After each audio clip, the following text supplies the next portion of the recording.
in this town, Begley. You're leaving Wichita.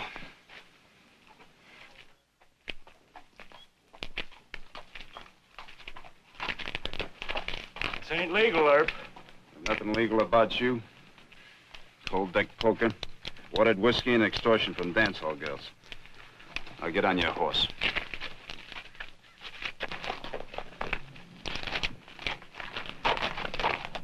I'll be back just as soon as Josh Clanton's elected the new mayor. It'll be a cold day in July. Let's start riding.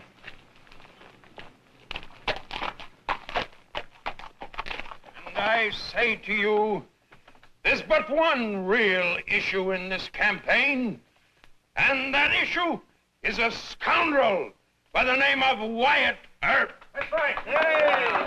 Hey! Only this afternoon, gentlemen, he set upon my friend, my comrade in arms, Sergeant Jim Begley, and with his usual high-handed and insolent manner, this man Earp ordered Jim Begley to leave Wichita. I tell you, my friends, this man Earp is the lowest type of thug. He's become the willing tool of Mayor Jim Hope.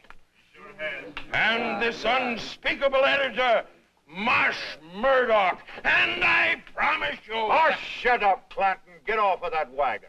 I promise you, the moment that I'm elected, I'll fire Wyatt Earp. Shut up, I said, and get down from there. We'll come up and pull you off. I advise you not to try it, sir. I'm a veteran of the war, and I'm still young enough to... Hold it, Mr. Grimes. You're interrupting the colonel's meeting. But he called your names, Wyatt. All right. You can call him one name. Go ahead. Clanton, you're a dirty liar. All right, Mr. Grimes. You can take your friends and leave the meeting. Go on. Sorry you interrupted, Colonel. Meeting's all yours. As I was saying, when deliberately interrupted by Earp and his hired killers, I do not fear the man. Any attack upon me is an attack upon all Union soldiers, living and dead.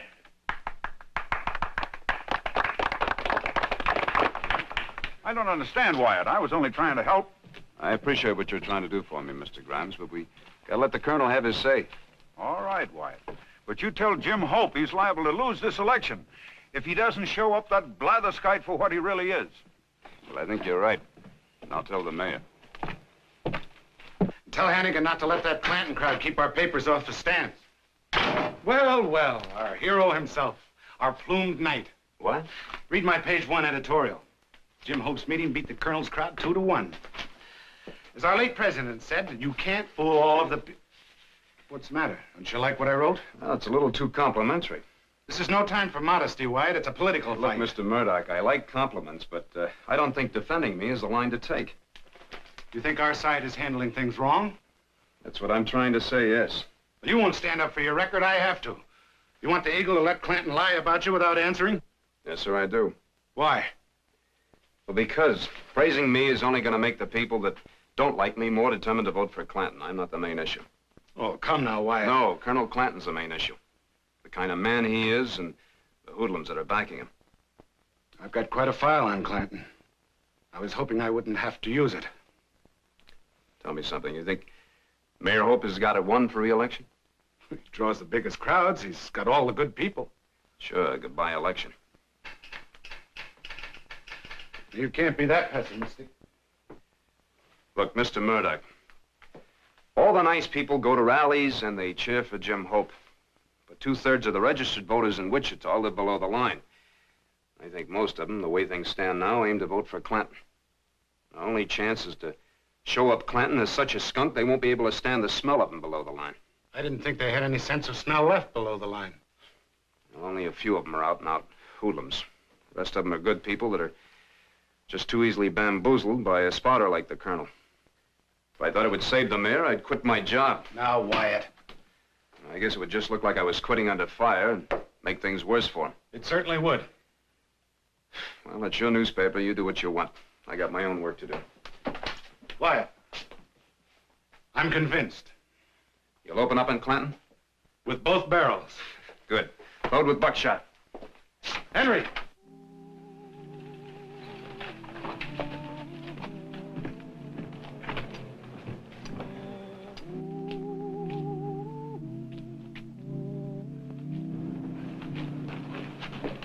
Here.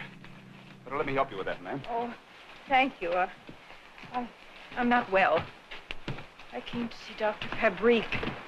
Isn't his office... It's right there, man. Here. Take my arm. Yes. That's it. You walk? Yes. I took too much medicine. Nothing else. Please, believe me. Just take it easy, man. Of course I believe you. Watch that step. That's it. Doc!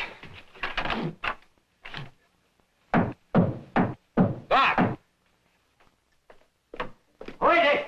It's Wyatt, Doc. There's a lady here that's very sick. All right, all right. Oh, it's you, Mrs. Clanton. Take her in the office, Wyatt. Just take it easy. Sit in this chair. How much bromide did you take, Mrs. Clanton? I don't remember. Bromide. Yeah, I give it to my patients to quiet their nerves. They keep taking it until they get themselves toxic. Colonel Clanton's wife? Yep. Drink this, Mrs. Clanton. I know you'll feel better.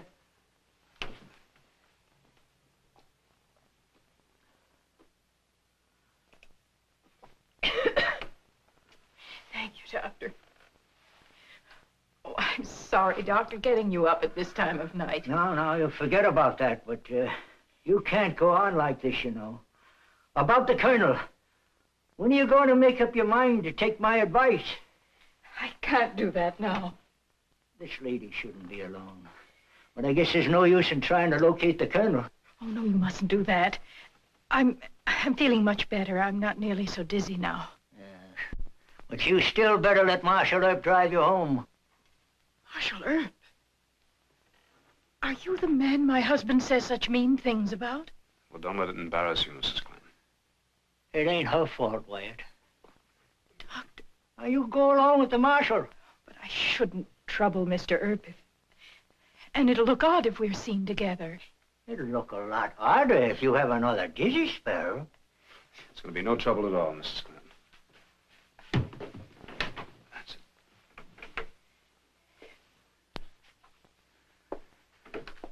Good night, Doc. Good night, Wyatt. Good night, Mrs. Clanton.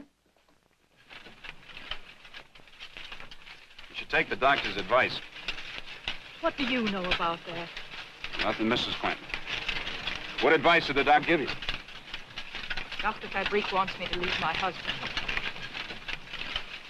Oh.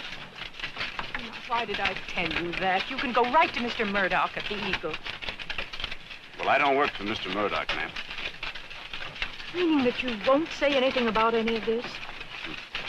But why wouldn't you? You have every reason to get back at the Colonel. Well, not that way. I have no course but to trust you. Dr. Fabrique and you are the only men who've been kind to me for a long time. Will you let me drive the rest of the way myself? It's only a few houses. Of course, ma'am. Oh!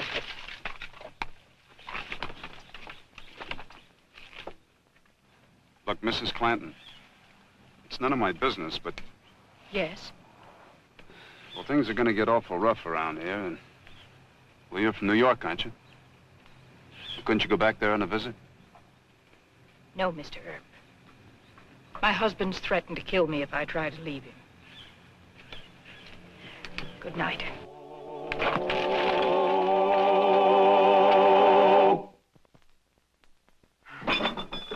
Have you read the Eagle yet? No. I worked late last night. Well, the pot's been a-bubbling in more ways than one. Oh? Just listen to this. A snake-eyed windbag calling himself Colonel Joshua Clanton has had the unutterable gall to run for mayor of Wichita. Until today, the Eagle has let Josh rant and rave about his great feats of arms as commander of the 10th New York Volunteers in the Civil War. Now, it is time that the voters knew the real facts about this knave, poltroon, thief, and scoundrel.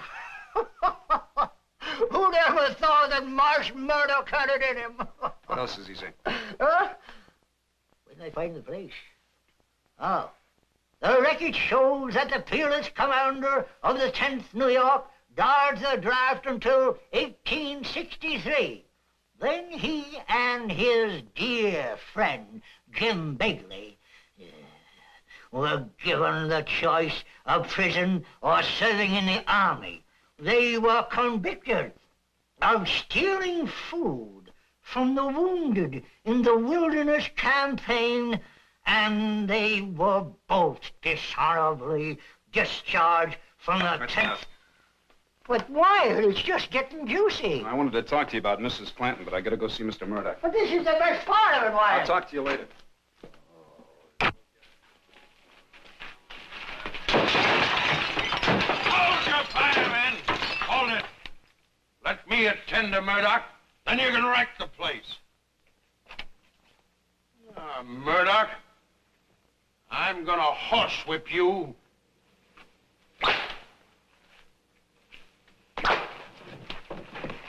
Hold it! Stand back, all of you. You're a brave man with your hired killer to protect you. Mention my name in your filthy sheet once more, and I'll shoot you down like a dog. Remember, Earp, you heard what I said. I gave him fair warning. Take your men away from here, Clanton. Next time, I'll come back alone. With a gun. Come on, gentlemen. Never mind that, Henry. We've got an extra with a noon deadline. Hey, you're fighting mad. That's good. Hey, you just better wear that. For that coward? Now, I've seen men that are frightened turn to gunplay when they're cornered. All right. I'm dead serious, Mr. Murdoch.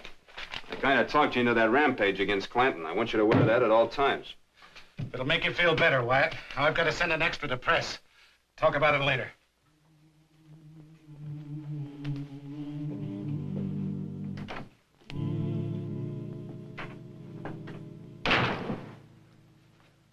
What's worrying you? What I wanted to talk to you about before was Mrs. Clanton. She told me last night she advised her to leave her husband. It's a private communication between a patient and her doctor. Yeah?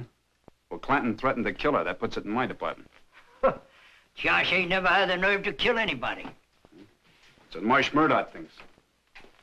Look, Doc, this political row's getting out of hand. Maybe if I can talk Mrs. Clanton into calming her husband down, I can ride herd on Murdoch. Well, Murdoch was always a meek and mild man to make a good editor. But now, just when he's dipping his arrows in poison, you want to ruin his whole career. See, there's no point in talking with you. Certainly ain't. I'm gonna go over and see Mrs. Clanton. Good. I hope the colonel catches you at it. Then we'll have some real shooting. Doc, you have such a gentle soul.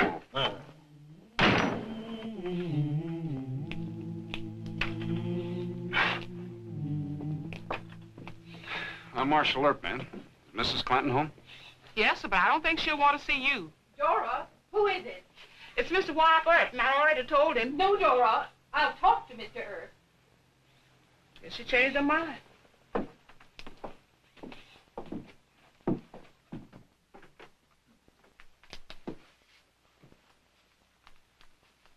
It's all right, Dora. If your husband's home, I'd like to talk to both of you. How had you the impudence to come here after this article in the paper? What article? I suppose you know nothing about it. No, I don't. It insinuates that my illness is a thing that should be hidden. That because I'm never seen with my husband, I'm a skeleton in his closet. It even insinuates that perhaps I drink. A fit mate for Private Clanton. A fraudulent warrior. Oh, I'm terribly sorry, Mrs. Clanton. I just can't imagine Mr. Murdoch printing a story like this. is that so hard to believe when you went right to him with your story? I didn't tell him anything about you. I didn't even mention that we'd met. Then it was Dr. Fabrique? No. No, he wouldn't answer any of my questions about you. Does the story mention the fact that you want to leave your husband, but you're afraid to because he threatens you? No. Politically, that's even a more damaging story than this. Oh, of course. I'm sorry, Mr. Earp. I've been so heartsick about everything. Well, I don't blame you. And Mr. Murdoch will print a retraction. I'll go right over to his office.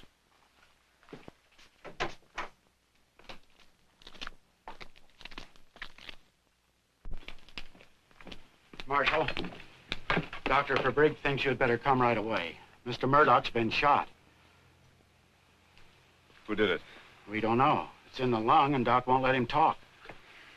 Was he in any danger? Doc wouldn't say. Oh, I'm sorry, Mr. Earp. Really very sorry. Has your husband been home today? I may need to talk to you later. Yes, of course.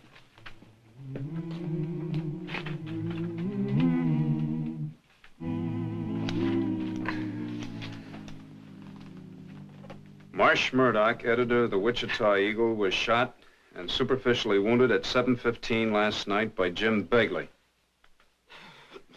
a henchman of Private Josh Clanton. Begley was accompanied to the Eagle office by Clanton. Private Clanton tried to do the shooting himself, but lost his nerve, and Begley then drew his own weapon and fired. It was Begley, huh? Yes. Will you get that story over to my office, Why? You better get out of here. You're making his temperature go up. If you don't stop shouting, you're gonna make his temperature go up. What? Forget it. Would you like a little nip?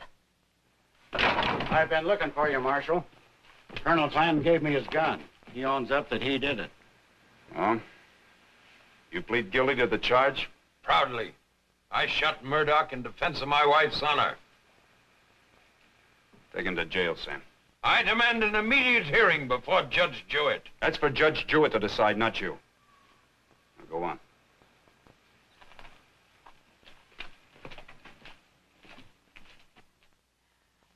I was only 19. He was a war hero, an older man, so I was an infatuated fool and married him. All he wanted was a young wife and the money my folks left me. Well, he'll soon be a real hero. He shot my friend in defense of your good name. But Mr. Murdoch said it was that Begley fellow. It's just his word against your husband's. Unless I find Begley. But that's terrible, Mr. Earp. Why, what does Josh Clanton care for me or my reputation? He's disgraced me with women. He keeps me like a prisoner in my own house. Well, Mrs. Clanton, the voters don't know that. Do you mean he might actually be elected mayor? If he gets away with the lie of the injured husband, he can't lose. But he's got to lose. I'll announce I'm leaving him. I'll tell the whole story of why. It's too late for that now. Oh, I never dreamed he stood a chance of being elected. I despised him so I thought surely the public would see him as I do. Mrs. Clanton, I've got to find Begley. Can you help me? Oh, I want to, really I do, but I know so little about the man. He brought my husband home several times late at night, but I wouldn't begin to know where to find him. Well, if you do hear from Begley or hear anything about him, will you let me know? Yes, of course. Good night, Mrs. Clanton.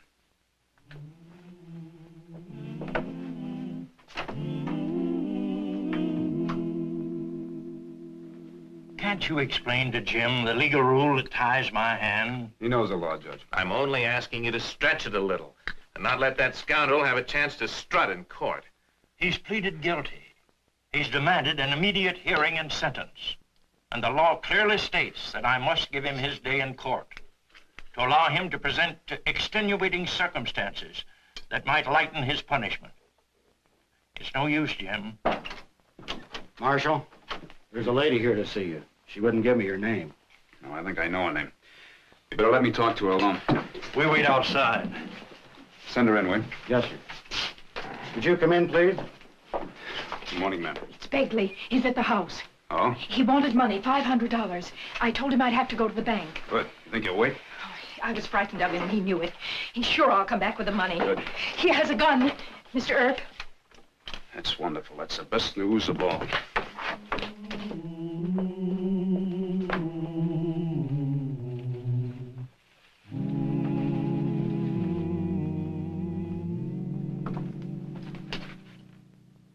Draw. Go ahead, Begley. No, draw. I won't start until you got your hand on your gun. You want to kill me? I ain't drawing. Earp, you gone loco? You wouldn't shoot me with my hands up, would you?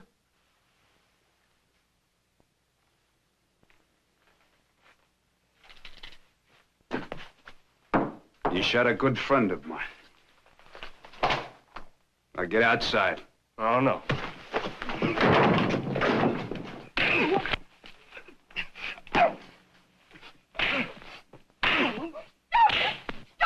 Stop it, Mr. Earp! I'm sorry, Mrs. Clinton. Guess I lost my temper. He'll tell the truth, Val. Get him to the court. Hurry. You can take my rig. Thank you, ma'am.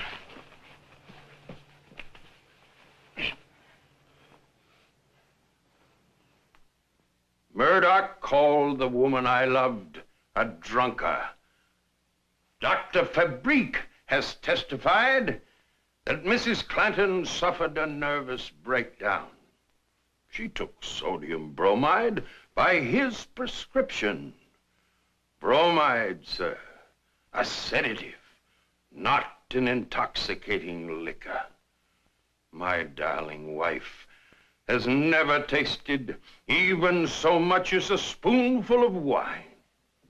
Mr. Clanton, I take it that you're offering the plea of extreme provocation for this court to consider. I make no plea, sir. I did what any decent husband would do.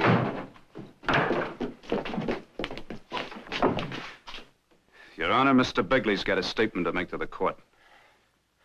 I shot Murdoch. Josh tried to, but he lost his nerve. That's a lie, sir. A contemptible lie. Will you repeat that statement under oath in this court? Yes, sir. Very well. Hold up your right hand.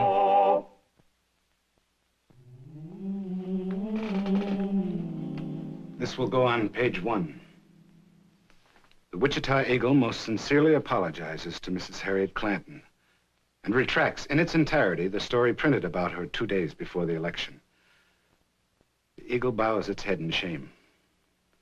During the heat of a political contest, the Eagle was careless in its facts concerning Mrs. Clanton and grossly unjust in its interpretation of those facts. The Eagle and its editor have learned a lesson we shall never forget. Is there anything else I can say, ma'am? No, Mr. Murdoch. Thank you very much.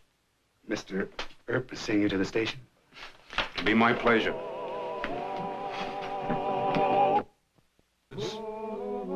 During that first violent summer, Wyatt had grabbed the town by the tail and held it on the ground, while hundreds of armed and defiant cowboys from the cattle trails tried to keep it on the prod.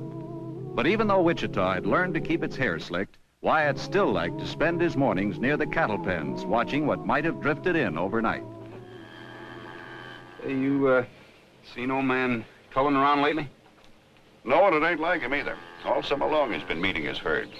Always here to beat me for the best price. And getting it, too. Well, after all, he's my best customer. You might as well be honest about it, Mr. Santel. Cattle kings don't come any tougher than old man Cullen.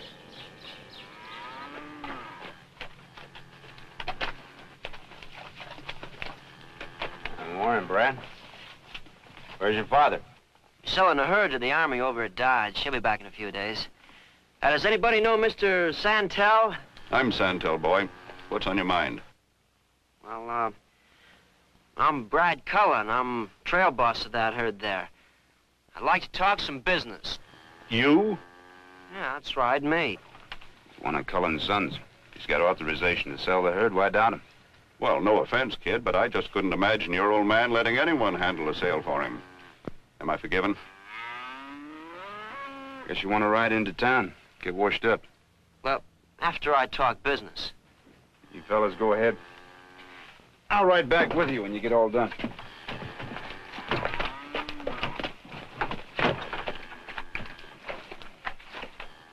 How many? 500. Looks closer to 4. No, I said 500. The lame and the blind ones, Hey, what's that? They've come a long way over grazed out lands and dried streams. I wouldn't call them prime beef.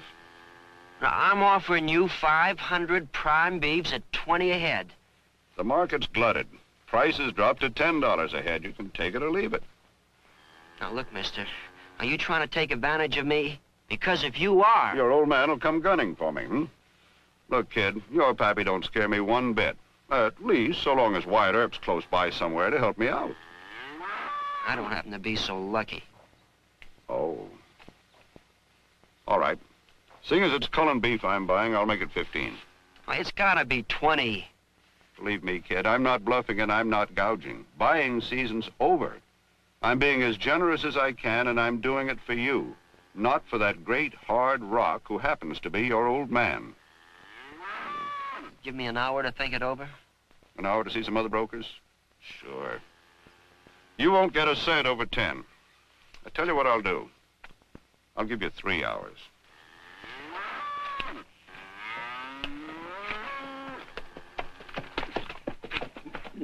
All ready? How'd you make out with Mr. Santel? He said the price is down. That's true. Oh, then I'm in for it. If I sell the herd short, Pomper like they kill me. If I don't, he'll rag me and hound me till I feel like killing him. He can be a miserable man over money. How old are you, Brad? Going on 19. Got you that, Buffalo. Why don't you just pack up and get out like your older brothers did? Well, I'm the only one left. It's just me and Ma. I guess I'm the reason that she's staying around. She asking you to? Well... Now you're fooling yourself. You're afraid of your old man, that's all that's trouble with you. You're still a kid. All right, I'll admit it. So I'm a kid. Okay, suppose I have your advice, Mr. Earp. What would you do if you were me? Well, if I was you, I'd go into town, get myself a square meal, and I'd make up my mind and stand pat in my decision. Oh, just as simple as that, huh? Yep. Make up your mind to something. Being a man is just that simple. Come on, we'll go into town.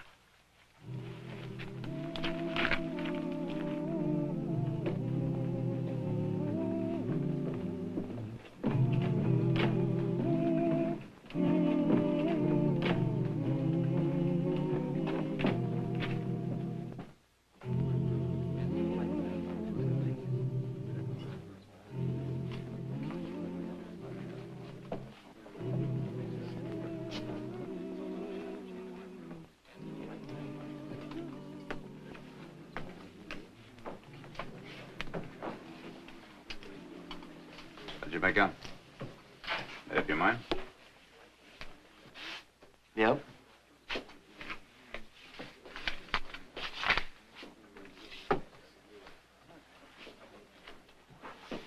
Ah.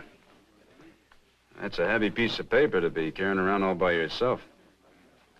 You better ride out to your camp on Cowskin Creek, where you'll be among friends. What's the matter? Aren't you my friend? Well, that goes without saying, Brad, but that stuff's not. You, want me to hang on to it for you? You know, the more you talk, the more you sound like my old man. The more you sound like him, the less I like you. Now, you just go ahead with your business. I'll take care of mine. Okay, Brad. I guess you're the boss. I'll see you around.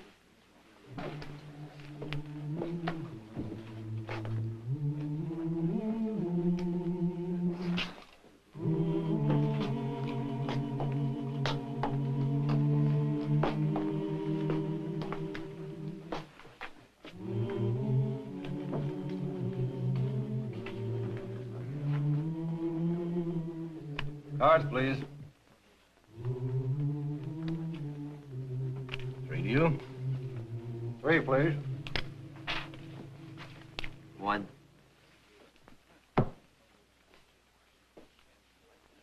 2 to the dealer.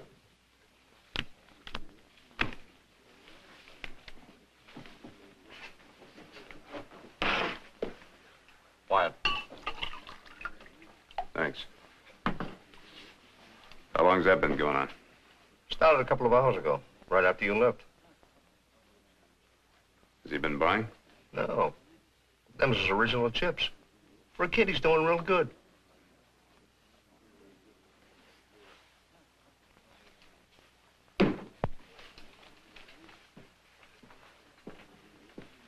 Your bet. I call. 50 better than you, mister. I can't. You took 1 card, I believe, didn't you, son? You're supposed to follow the play, mister, not ask questions. The young man raised you 50. Either put up or drop out. You're too young to bluff, kid. But in case you are, I'm willing to pay to teach you not to. What have you got? Heart flush. You lose. Jack's full.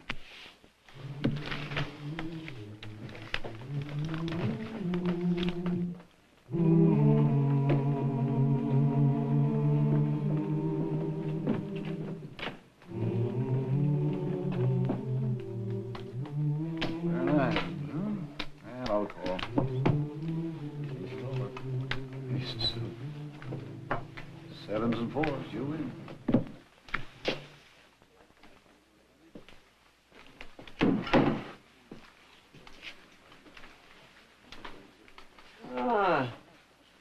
Where's you care to join me for a drink, mister? Huh? No, thanks. How'd you come out? I came out with nothing but my name, Mr. Earp, sir. And you lost the whole check, $7,500? Yep. But I admit to that with a certain pardonable pride. What'd you figure you'd do? Get lucky and run that check up to what your father expected? Yeah. And you would have lied to him and told him you got more for the herd than you really did, is that it? No. You're even more scared of the old man than I thought. Well, now what do you tell him? The truth. Just tell the truth. In other words, you'd rather admit to being a bad gambler than a bad businessman, is that it? Well, that's about it, Mr. Earp. Bad luck is all can happen to anybody. But a bad business deal, boy, that's stupid, unforgivable. Don't you ever darken my door again, son. Ah. You better face up to it, Bradger. Father isn't going to believe that gambling story any more than I do. You played for a sucker. A sucker? That's right, sucker. Even your father'd rather admit to a bad business deal than being played for a sucker by 2 tin horns. What are you talking about? Those 2 gamblers, they play it like a partnership. If either one of them gets a good hand, they bet it up. If you get a good hand, they fold. Their winnings are big, yours are small. Percentage-wise, they get all the edge. Even you ought to be able to see who's going to come out the winner. You mean they work together, they split afterwards? Right.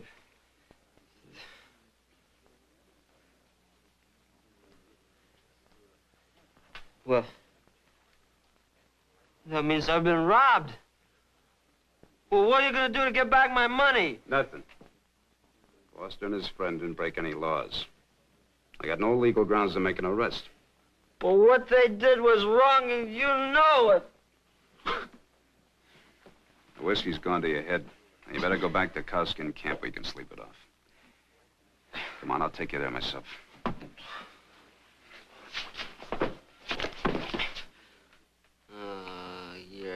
coward, Mr. Earp. You're a protector of cheats and robbers. You're a big man with the 6-gun, too, aren't you? Well, would you just show me how good you are? Huh? Well, that's not a very smart play, Brad. Throwing down on a man with a gun you're not used to. Now, let me have it.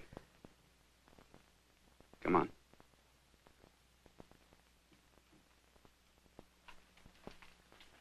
Come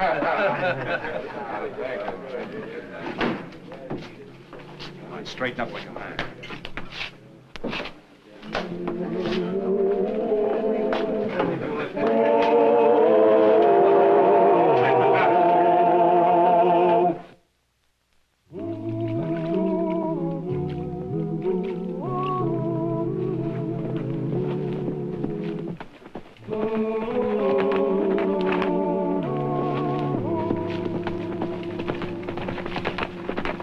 Take a look at Brad, boys.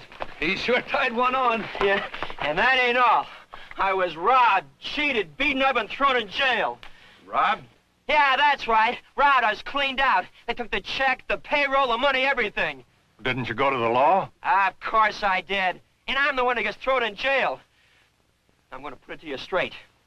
I'm for going back into town and getting what's mine. And yours. But I need help. Anybody want to volunteer? My mammy always told me the good Lord helps those that help themselves. I'm with you, kid. Always did want a chance to tree Wichita. Count me in, too. Okay.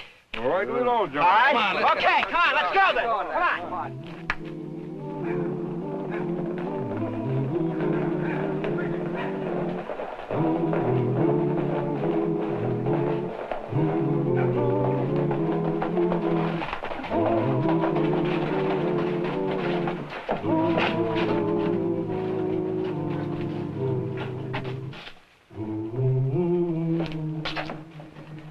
They're still here.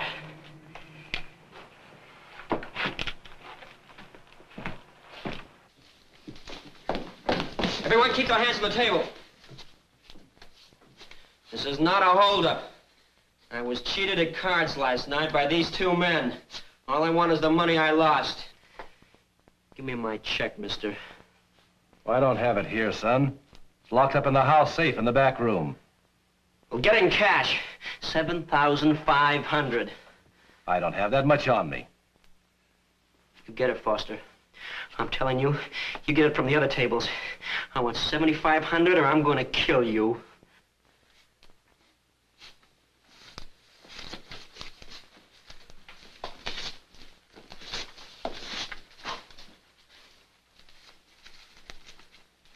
That's $2,000, Mac.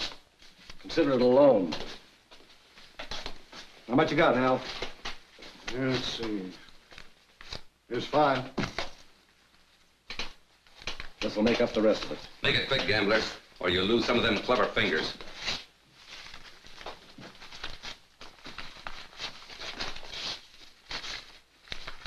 There you are.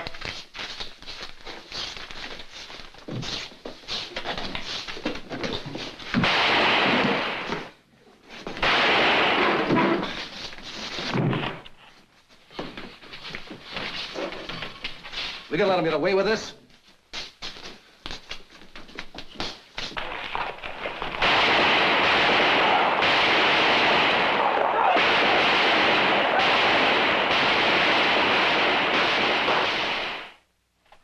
The charge is armed robbery. Is that right, Mr. Foster? Armed robbery, attempted murder. Mr. Havisham was seriously wounded, you know. Now, there's no need to be so self-righteous, Mr. Foster. Your neck's not as clean as it could be either, you know. You cheated that kid the same as if you'd stacked the deck. If you think I've done anything illegal, why don't you arrest me? Well, sometimes there's a better way to take care of men like you. What are you up to, Earp? Well, I'll tell you this much, Mr. Foster. I'll arrest Brad Cullen and his punches as your request and bring him to trial. But by the time this is over, the whole town will know how you and your friend operate. I may not be able to touch you legally, but the average citizen still has a sense of fair play. These warrants are ready to sign, Mr. Foster. Right on this line, please. How many more men will we need, Wyatt? I'll make the arrest myself. You can't go into that cow camp alone. Well, I'll tell you, Sam. Brad Cullen and his men aren't hardened criminals. The best way to handle a thing like this is to treat it like a family quarrel. All right, Mr. Foster. Let me handle the warrants.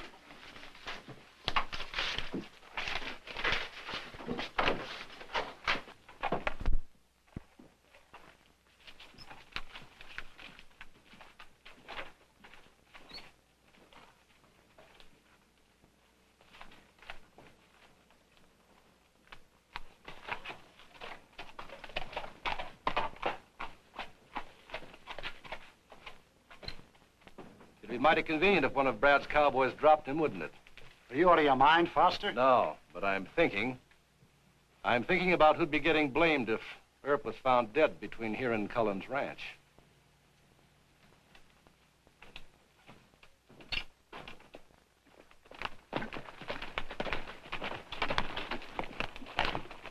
We made it. He's still a couple of miles from camp. Between us, we'll get him.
He says.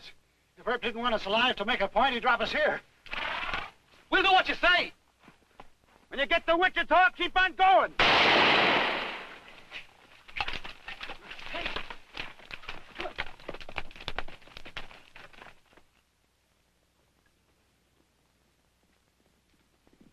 Hey, Brad.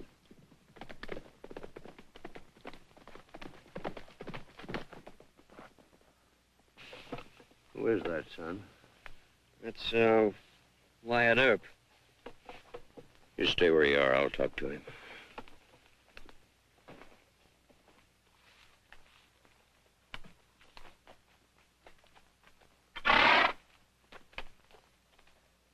Morning, Mr. Cullen. Morning, Wyatt. See, you got here a little ahead of time. An hour ago. We're, just about to pack and head south. What's on your mind, Wyatt? I got warrants for the arrest of Bradshaw Cullen and 6 John Does for the cowhands who helped him hold up the Texas house this morning. Why, he was just taking back the money that he'd been robbed of. Seeing as how the law wouldn't give him a helping hand. How did Brad tell you he lost the money in the first place? Well, he had a few drinks. Played some poker. He said he lost quite a sum of money before he found he was being cheated. He said you wouldn't even listen to it.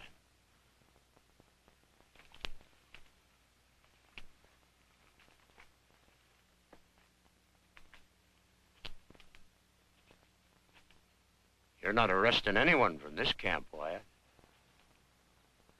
I'm arresting your son and 6 cowhands, Mr. Cullen. Now get out of my way.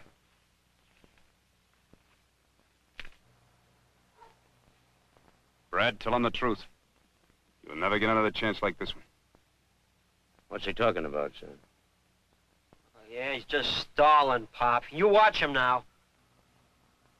Your son's a liar, Mr. Cullen. Get him, Brad, get him!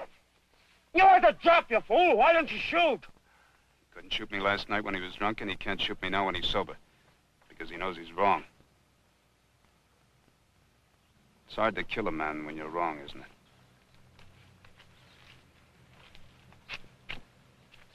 Thanks.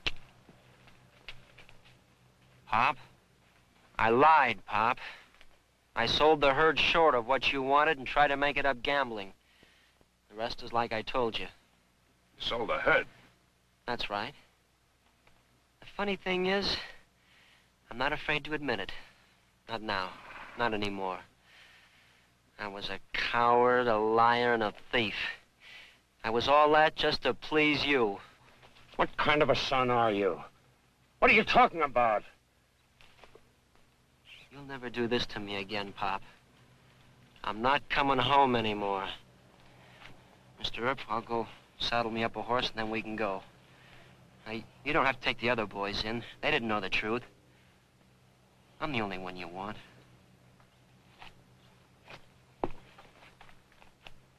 I don't understand, Wyatt. My sons. 3 of them now. Gone. I work my fingers to the bone to give them a future.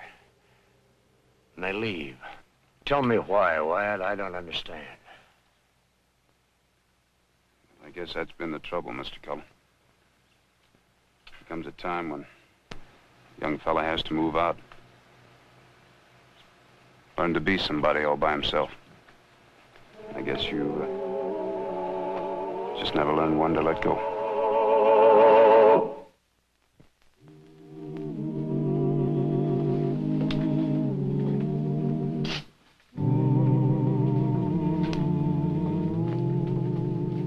Where's Foster and his friend? They rode out for Dodge early this morning. I left this for you. It's that check of young Collins. He said they wouldn't hold any charges against them if you'd return their money. And they wish you to return the compliment and leave them alone if you ever meet up with them again. He left their forwarding address on the back. Huh? Thank you, Judge. Wait, I'll have one with you.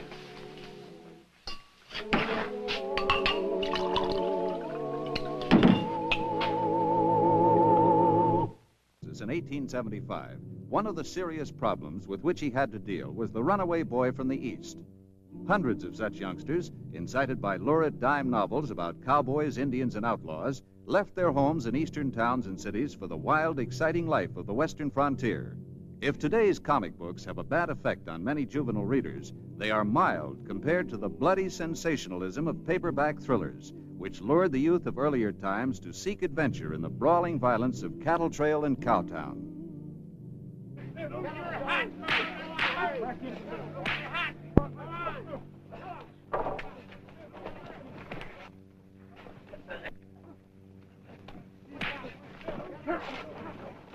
My turn. Hold it! Take it up there! All right, hold it. Hold it. Get it! Get the gun! Come on. Come out of there! Come on. Back up there. Back up. Get there. Come here. Get there.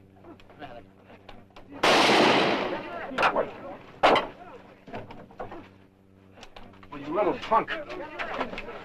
Were you using real bullets? I got me several of that Lazy H outfit. Oh, you did, huh? Well, they all seem to be standing up. You the sheriff, mister? No, I'm the marshal. Who are you? My name's Tim Jones, and I'm with the Bar W's. You know, we had our loading orders first, and then those Lazy H's tried to jump our claim. You took a shot at me. Oh, I didn't see your star. I thought you were Lazy H. I don't shoot at the law. Oh, now that's real considerative. Start back in the car, Mike. Was he shooting? Yeah, without a license. This one's sober. We'll take him back to town with the rest of them. Does a cowhand get a fair trial in this town, or do they lynch him? Your size, we spank.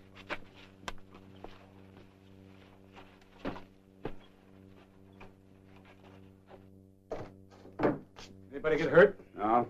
They're too drunk to get hurt, most of them. I wish people would keep their kids at home. I got another desperate Desmond on my hands. Runaway boy, huh? Yeah. It's a wonder he didn't ping somebody or hurt himself. This the kids? This is the worst yet. They're coming west by the hundreds.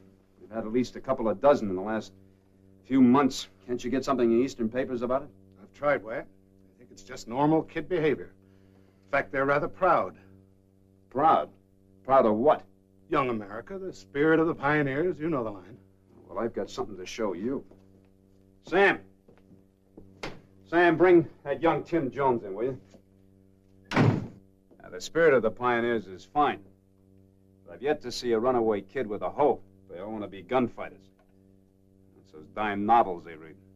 Ned Buntline is Daredevil of the Plains. Yeah, written by men that have never been west of Albany. I wish I could see what it does to some of their readers.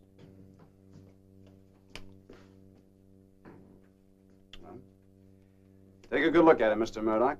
Young America. Hey, you the judge? No, that's Mr. Murdoch. He happens to be the editor of the Wichita Eagle.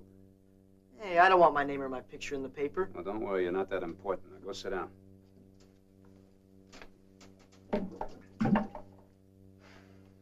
Where do you folks live? Haven't any folks. Who's your relative? No relatives.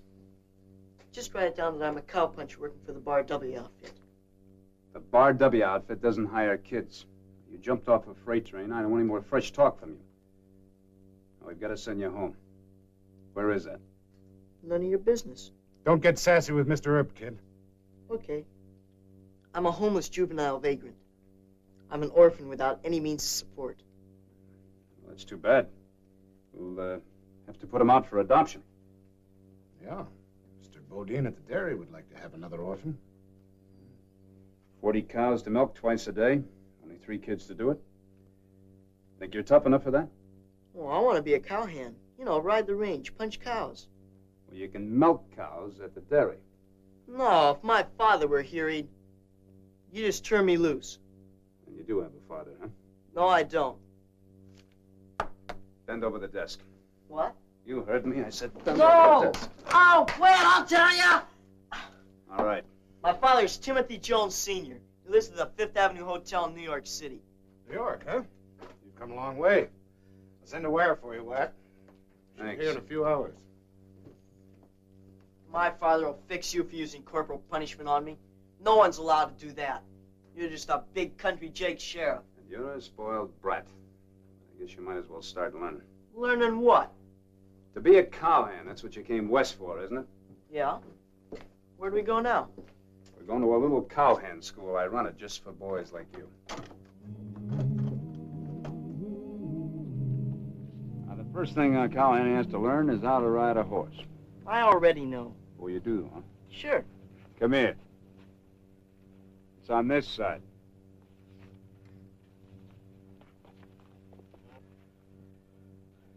Turn him loose.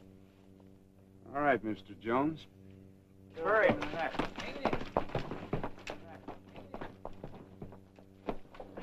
Hurry. Hang it, Bill.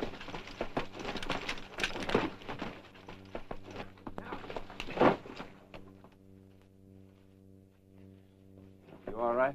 Yeah. I'll show him. No, I think you had enough.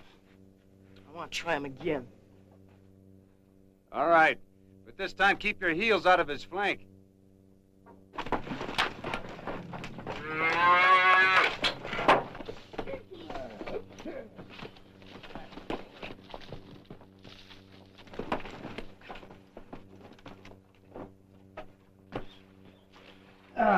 Stayed on him a time longer, Cowhand. You want to try him again?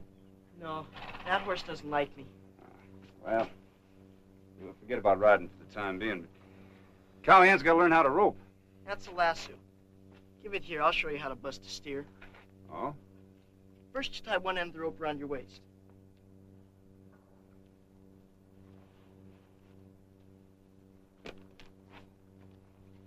Then, you open the loop at the end like this. Uh-huh. Yeah, it's good. Now, you stay right here, and I'll go get a steer and let him out of the chute. You can rope him. How big a steer? Oh, just about your size.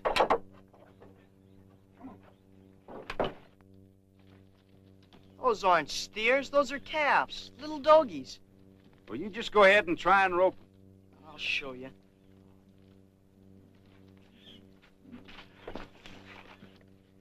Mr. Jones, you're aiming at the wrong end. Come here.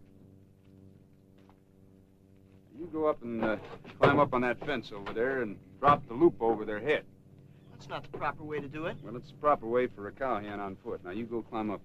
Go on. Okay.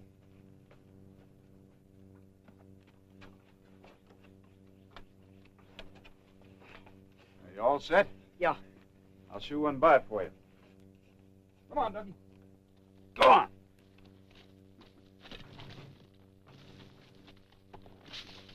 Ow, it burns my hands.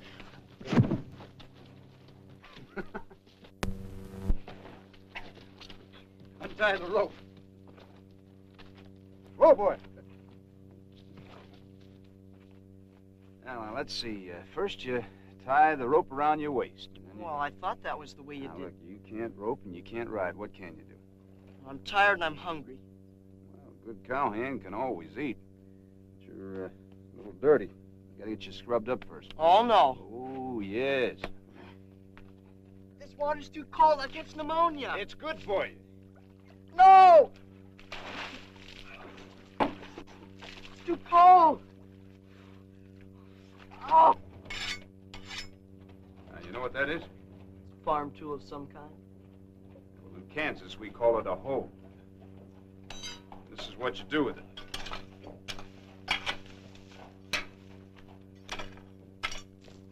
Now, you try it. Not me. That's hard labor. No work, no eat. But it has nothing to do with being a cowhand. They don't chop down weeds with hoes. Yes, they do. They clean the corrals with pitchforks, too. They squat on dirty cows and burn their hide with a branding iron. Hard labor. Well, you ought to see what they look like after a week of riding in the brush and alkali dust on a roundup. They stink, Mr. Jones. I got no more time to waste on you. You go buy your lunch from the jailer.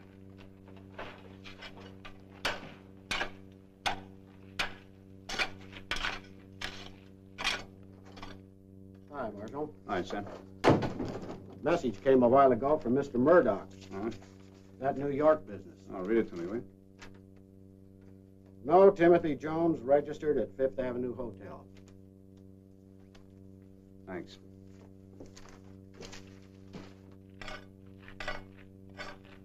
Mr. Jones, come on in here.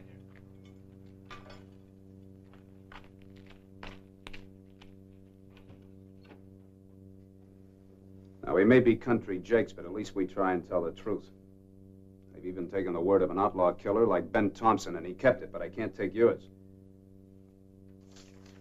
There's nobody registered by the name of Timothy Jones at the Fifth Avenue Hotel. They've never heard of him. All right, go ahead. No. I'd rather be spanked than listen to you call me a liar and no good brat. All right, then. What's your father's real name? I'm not going to tell you. Why not? You telegraph him, and then you send detectives after me. I'm not going home. I hate it there. All right, you hate your home. I still have to know where you live. Look, I obeyed you. I took a bath. I tried to stay on that horse. I got dragged by a dogie and I hoed weeds. It's more than I did for anybody else. Now I'm through with you. Mr. Jones, sit down. You happen to be a runaway boy, and the law says it's my job to get you home. Do you understand that? Can't do that if I won't tell you where I live. All right.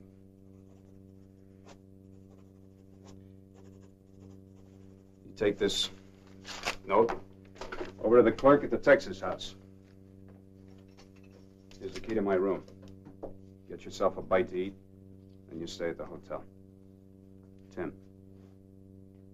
when I get off work, we'll have a long talk. When'll that be? 8 or 9, maybe later. I'm trusting you to stay there. I'll run away. No, you won't. I figured that. Most kids want to be good. You can't be any different from the rest of them. I'm sure you want to be a cowhand. You want to follow Ned Buntline's Wild Westers. But why run away from home to do it? You got plenty of time for that when you grow up. Why make such a secret out of where you live? Your father can't be that bad. I'll see you at the hotel, Mr.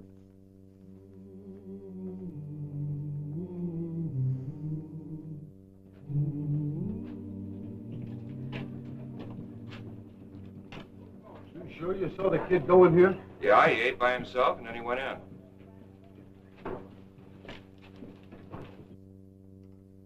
Good evening. Railroad detectives. Hannibal and St. Joseph. What can I do for you? You got a lad about 14 years old staying here? He's a nice-looking boy. He's about that tall. Brown hair, blue eyes. Oh, yes, Timothy Jones. He's in care of Marshal Earp. Timothy Jones? Where can we find him? You better talk to Marshal Earp. He's usually here by now. Thank you. We'll be back.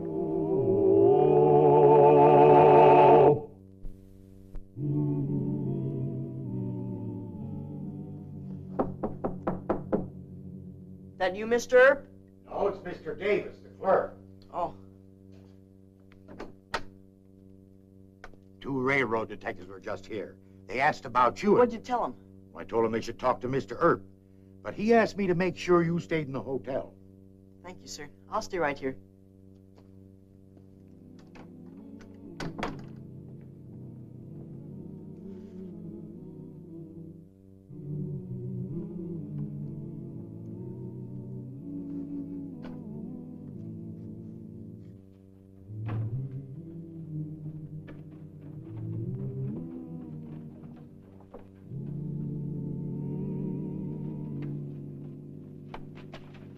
Turn me loose! Mr. Earp will fix you. The cow-tongue sheriff better keep his nose out of this. Mister, help me! Hold it! Let him go. You keep out of this. We're railroad detectives. They're kidnapping me. Well, I don't care who you are. You're under arrest. Yeah? Hold it!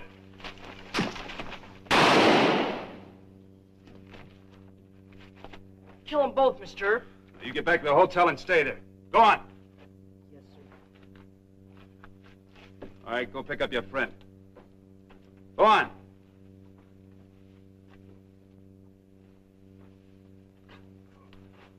You'll be sorry for this. That's Big Tim Callahan's son.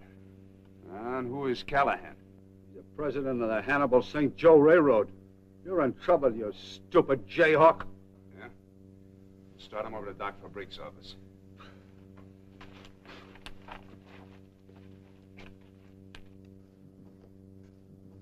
Hey, where's Callahan from? Chicago. He headed here in his private car. Or did you refuse to let his men wire him? No, they wired him. Look, this is serious, my friend. Look, I happen to think I'm right. Morally, yes, but you rousted that kid of his around, buffaloed one of his men, and shot the other one. Lord knows what Callahan will accuse you of. Hey, that reminds me. What?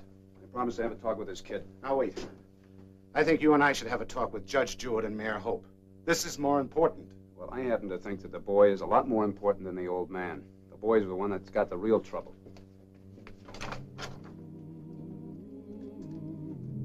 You hate everybody, don't you? First you take a shot at me, and then you want those detectives killed, and now your father. What has your dad done to you that you're so willing to turn into a little tramp? Everybody's against me. The old man most of all. So I'm against them. Why do you think your father's against you? You don't even know me. He's never home. He believes my stepmother. Everything she says is right. Your stepmother's against you, huh? She hates me. Every time my dad hires a teacher I get along with, she waits until Dad's on a trip and then she fires him. Does your dad travel a good deal? Most of the time. Then the servants keep me locked up in that big old house. Well, that's not enough reason to go around hating people, Timmy. It's not, I thought I wanted to be your friend once, but you're just like all the rest. It's a RW outfit. You stay away from that window.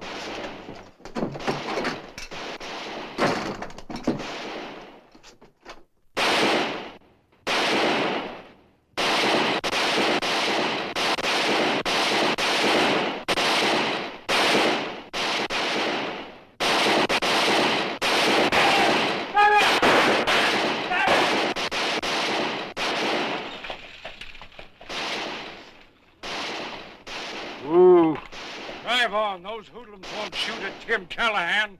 I don't care about you, mister. My team is worth $300. I'll pay for the team. Go back to the barn. All right, fine with me.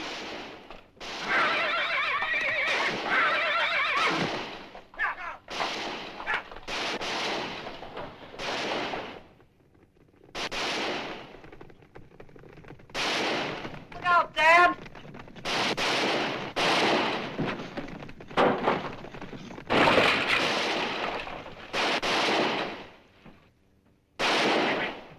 Timmy! Hurt? My arm hurts. Guess it's broken. When are you guys going to learn to work together, you fools? Put on your guns. Come on.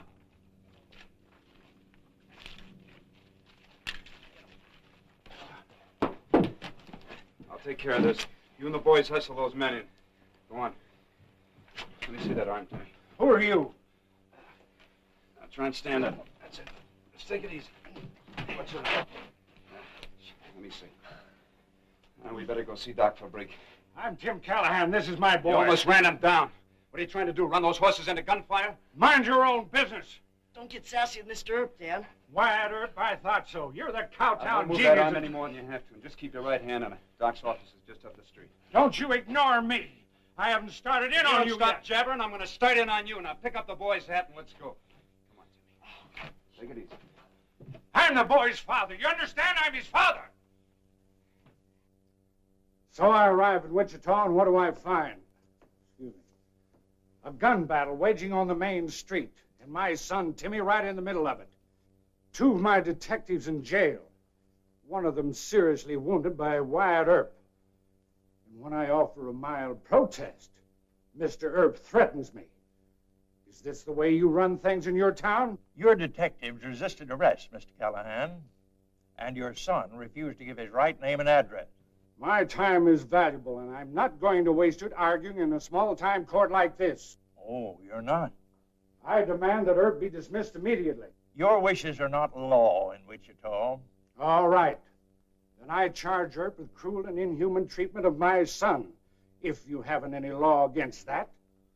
And then I'll bring suit against the city for civil damages. I'm going to sue you for $50,000. Now, hold on. Cruel and inhuman treatment of a child is punishable under our criminal code. Well, well. I'm astonished. This court is not interested in your personal reaction. Have you any testimony to present against Marshal Earp? I most certainly have. Mr. Becker and Mr. Dean tell me that Earp forced my son to ride a dangerous horse, that he tied him to a steer and allowed the steer to drag him around, and then forced him to hoe weeds in the jail yard for hours. These are the facts, Your Honor. That's all wrong, Judge. It's not the way it happened. It's all a pack of lies.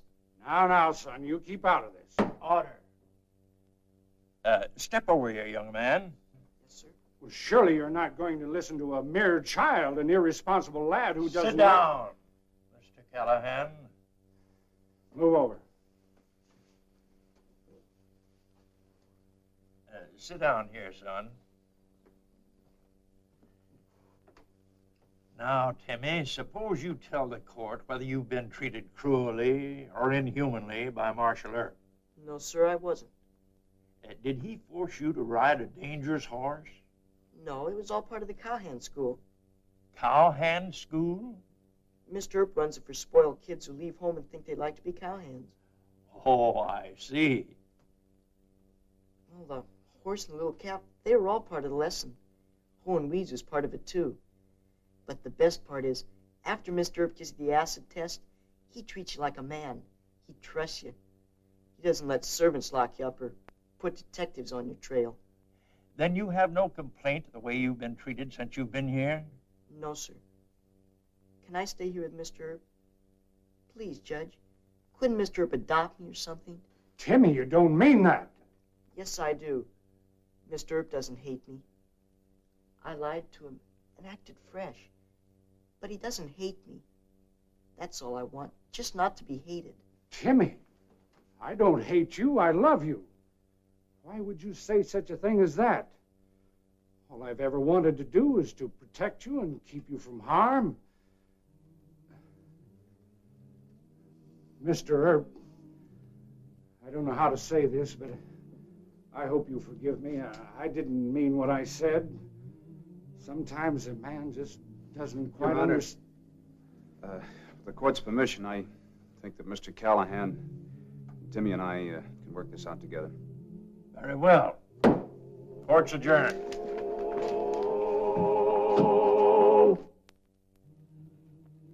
I think this horse likes me now. That's the secret, huh, Mr. Oh. Secret is that you like the horse. I sure do. As soon as my arm gets well, I'm gonna learn how to ride him just like Mr. Earp does. I think it's time Dad learned how to rope little dogies. Don't you, Marshal Earp? That's right. All right, Timmy. Just how do you go about roping one of them dogies? Well, it's simple. First, you tie the rope around your waist. This one? Yes. Tie the rope around him, Mr. Earp. Well, okay. Now I'll let a little dogie out, and you sit on the fence, Dad, and then you drop the loop around the dogie's neck. Okay? all right. I'll let the little dogie out. Right up here, huh? That's right. Right up there. Well, it seems very simple to me. Oh, it is. It's very simple. I'll get him the first time out. Turn that doggy loose. Mr. Wilkins? 3 cents, jackknife, and a watch. Is that right? That's right. Sign that receipt. Boy, you can sure give a man a hangover with that gun barrel of yours. Well, that's better than being shot, isn't it? Yeah, I reckon. Thank you, Marshal. And don't come back. Don't worry. I won't. Mr. James, you got 1, 2, 3, 4, 5, 6, and a dime. Rabbit's foot and a comb. Sign it.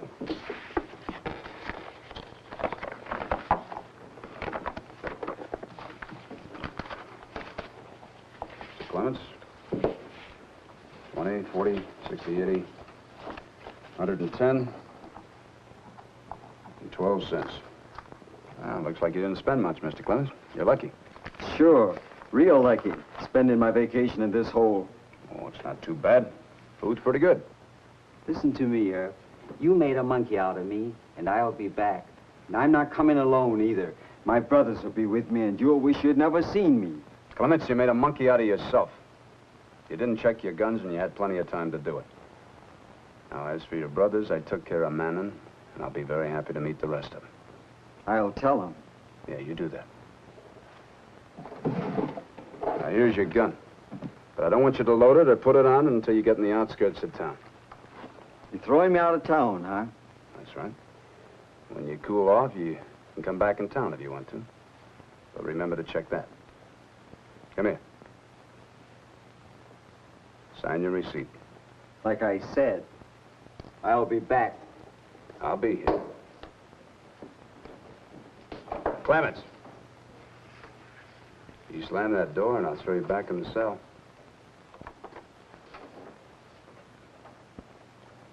That young Clements is going to turn out even worse than his brothers, if he lives long enough. His pride's hurt, that's all. He'll get over it.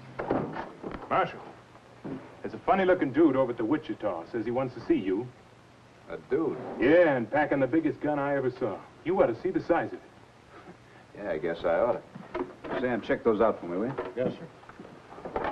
I'll be back in a little while.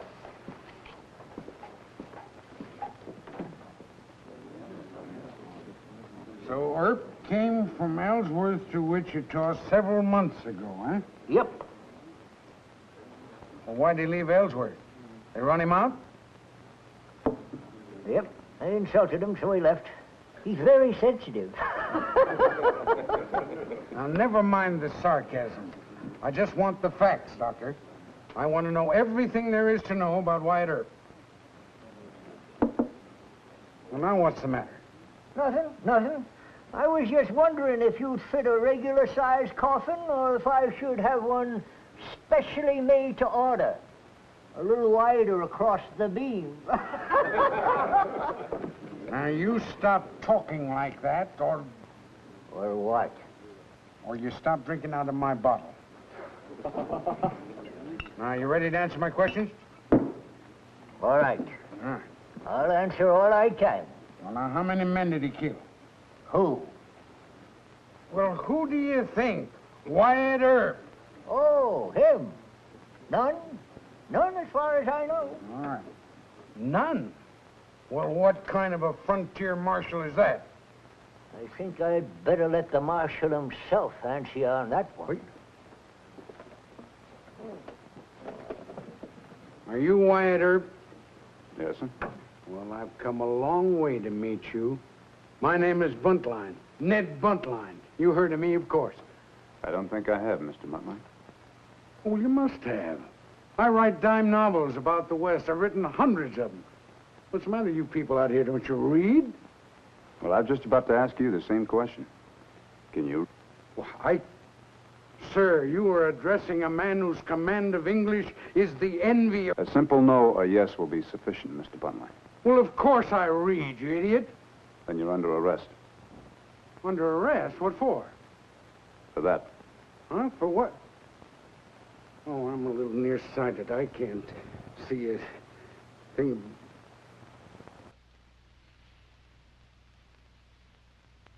Oh.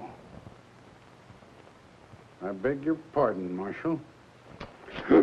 If you don't mind. This isn't loaded. Well, the law makes no distinction between loaded and unloaded guns, Mr. Buntline. It isn't even mine. Just read the inscription on it.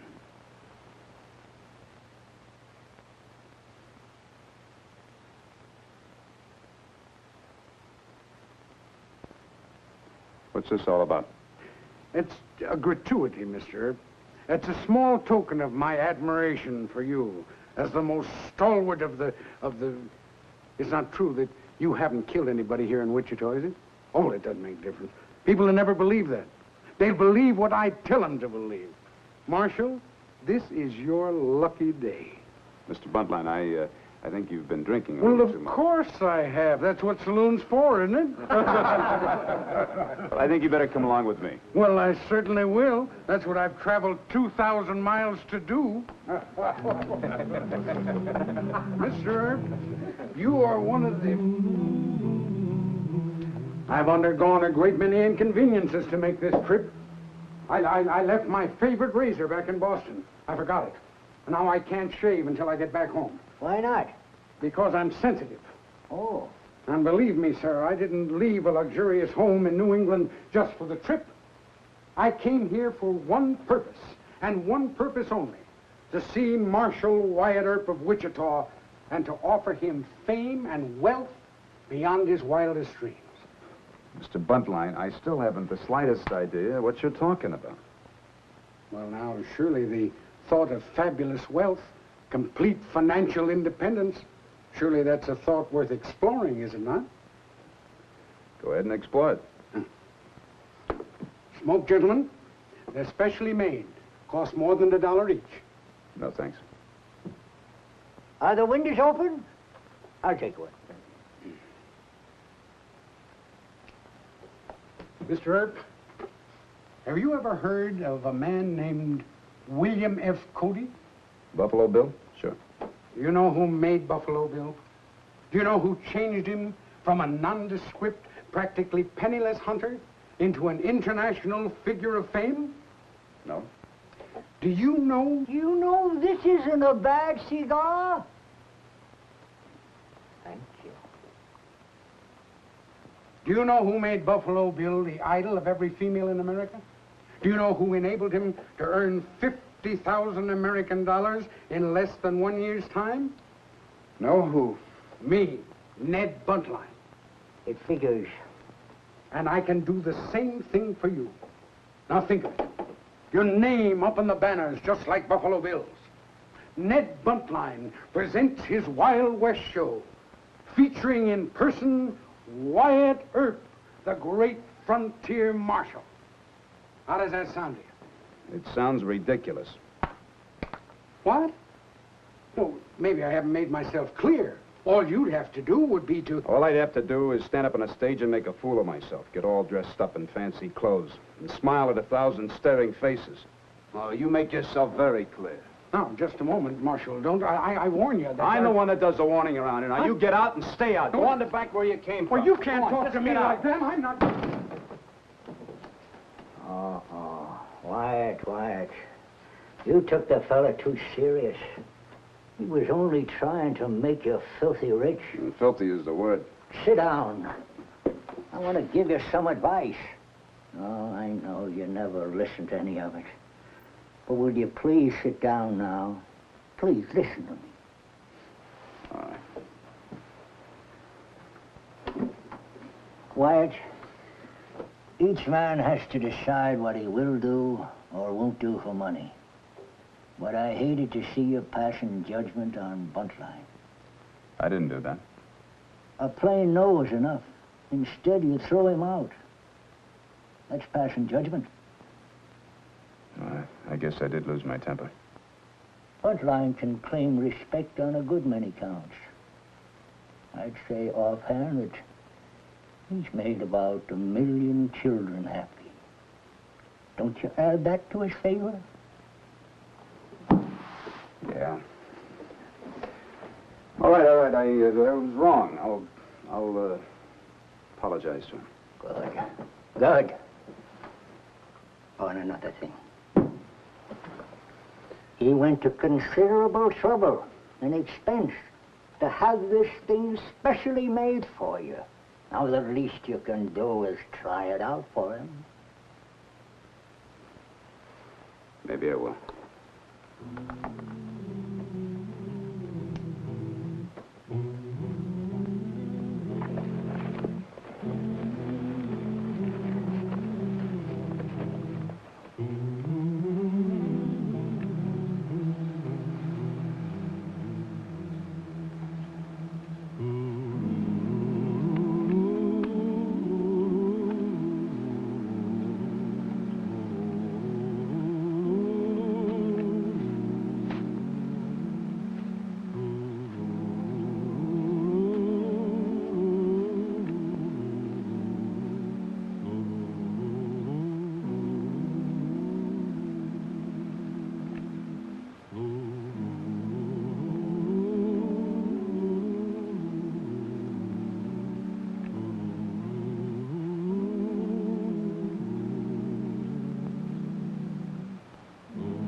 Look at that. I wonder what it is.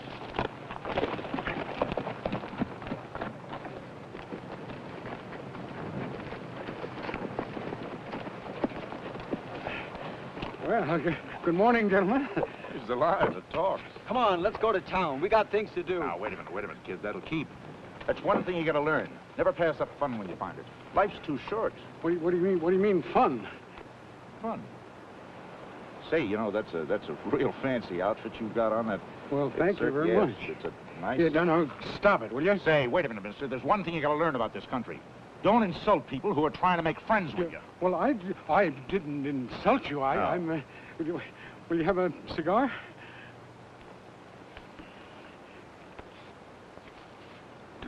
Well, you're a dude smuggler, huh? You're in trouble. Oh, I'm no. Hey, now, cut it out, you men, will you? Now, I warn you, you'll regret it. You don't say. Yes, I do say. I don't think the marshal would like to see his friends mistreated. The marshal, huh? You friend of the marshal? Wyatt? Yeah. Well, I should say I am. He's practically a partner of mine. Now, I tell you, let's just forget this, and I won't say anything. I've got a sense of humor. Well, it's a good thing you have. Yeah, you're gonna need it where you're going. You're coming with us. Yeah, oh, no, I'm not. Shut up. You're coming with us. Oh, I guess I am.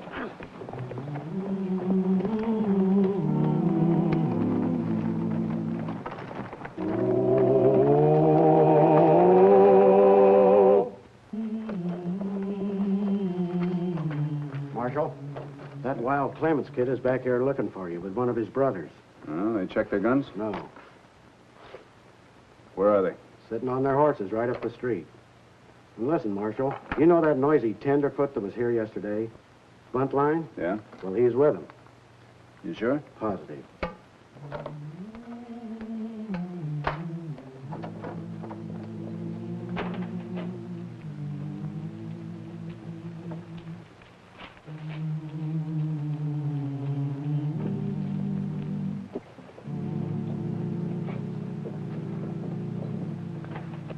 That's close enough, Marshal. Mr. Buntline, you're in bad company. None of my choosing. Shut up. Yep, I told you I was coming back.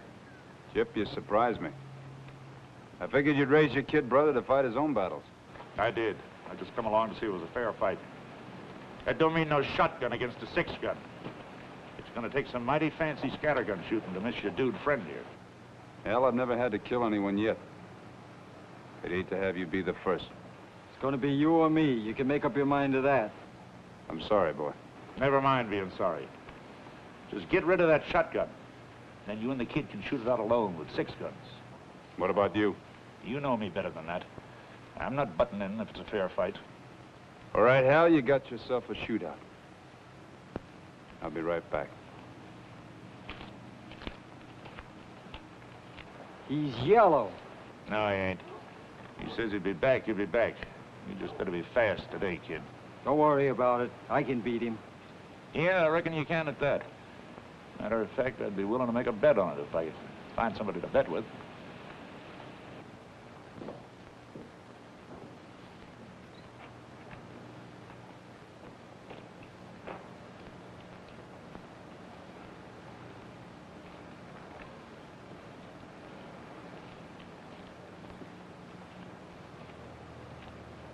You stay here.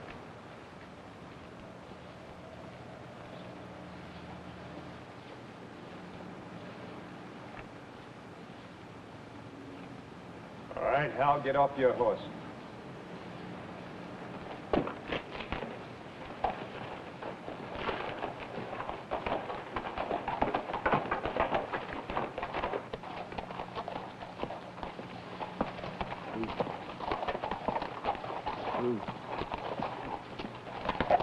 You said something about a wager, Mr. Clemens. I'd like to bet $100 on the marshal. You get yourself a bet.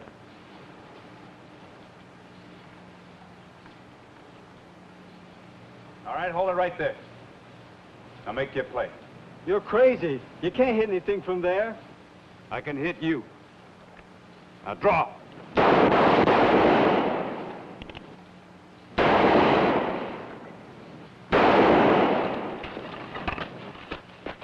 What's that? That is a buntline special. Come on, now, just a minute.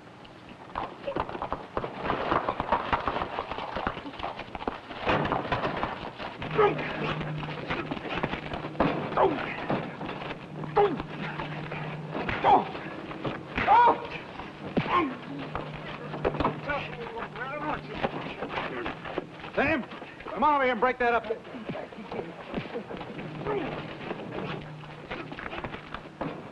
Well, you had your shootout, Hal. You're still alive. I'm glad. You really are. Yeah.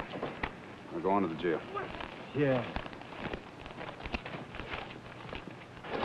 You're a mighty excitable little man, Mr. Bunkline. And you're a coward, Mr. Clemens. Hold it. You talk about fair fights. You were going to use that rifle on the marshal. Oh, it might have looked that way to you, but... Are you staying in town? If you are, check your gun now. No, I'm not staying. Mr. Clemens, you owe me money. You're right. Thank you. You're welcome. And I wasn't going to use this rifle on the marshal. Yes, well, I say you were. Well, I say I wasn't. Yeah, all right. You were. Gentlemen, the drinks are on me. No, you don't. No, you don't. Not till you get that patched up. Well, we can patch and drink. You come on over to my place. I'll see you at the Texas house. There you are, Mr. Buntline. I'm sure you won't have any complications now. Just wear that for a couple of days. Yeah, well, I may wear that a little bit longer. How's your jaw feel? Well, it's still a little sore, but nothing to affect my drinking. Would you like a little nip? You're the doctor. Well, I prescribed a little spot of elixir. All right. I call this Plume's Spaventure. I'm sure you like it. Good. It'll take the wrinkles out of your jaw and out of your head. Hold her now. There we go. A little toast. Huh? To your health, Mr. Buntline, and to your courage. Oh, Doc, well, thank you, Doctor. Thank you very much. If I was a drinking man, I'd join the doc in that toast. Well, that's very kind of you to say that, Marshal. But, so you like the special, huh? Yes, sir, I sure do. It's a fine weapon. Good, good. Sit down, Marshal. Well, thank you. There are a couple of things I'd like to say to you. First, I want to tell you how much I appreciate your action on the street today. You're a very brave man. Well, I never did anything like it before. You know, Marshal, I think there's something about your part of the country that gives men courage when they need it. An interesting observation, Mr. Buntline, and very possibly true. There's something else. I owe you an apology. I hope you'll accept it. An apology? What for? For treating you the way I did yesterday. I had no right to be angered by your business proposition. I'm sorry. Does that mean you accept it? No, sir. I've thought it over, and, well, I decided against it. I thank you just the same. Well, I wish you'd tell me why. Well, I'll try to answer that. I guess it's because I like the frontier. I like the people. I admire and respect them. Even the bad ones sometimes. I think I know what you mean. Those Clemens brothers, for instance. No matter what else they are, they're still strong men. Yeah. It takes a certain kind of man to make the West. It always has. I guess I just wouldn't be happy in any of the surroundings, Mr. Buntline. No matter how much money I could make elsewhere. Well, we'd have cleaned up, you and I. Well, I tried anyway. Believe me, the trip was well worth it. About this gun. Now, that gun is yours. Well, I'd like to keep it, Mr. Buntline, but I can't accept it as a gift. I'll buy it from you. A regulation Colt's worth about $60 new. I figure this is worth about $100. Will that be all right, Mr. Buntline? It will not. Now, look, I'll make more than 100 times what that cost with my eyewitness account of the hair-raising, breathtaking six-gun duel in the dusty, silent, sun-baked streets of Wichita, Kansas, at 10 cents a copy. All right, Mr. Buntline. I accept it with thanks. Saved a life today. Might have been my own. Marshal, all I can say is Wear it in good health. Thank you. Yeah, well, I better get back to Boston and get a shave. Goodbye, Doctor. Bye. Marshal Earp. Goodbye, Mr. Butler. You have a good trip now. Yeah, thank you. Well, he cleaned up the country, the old Wild West country. He made law and order prevail. And none can deny it, the legend of Wyatt forever will live on the trail. Oh, Wyatt Earp, brave, courageous, and bold. Long live his fame, and long live his glory, and long may his story be told.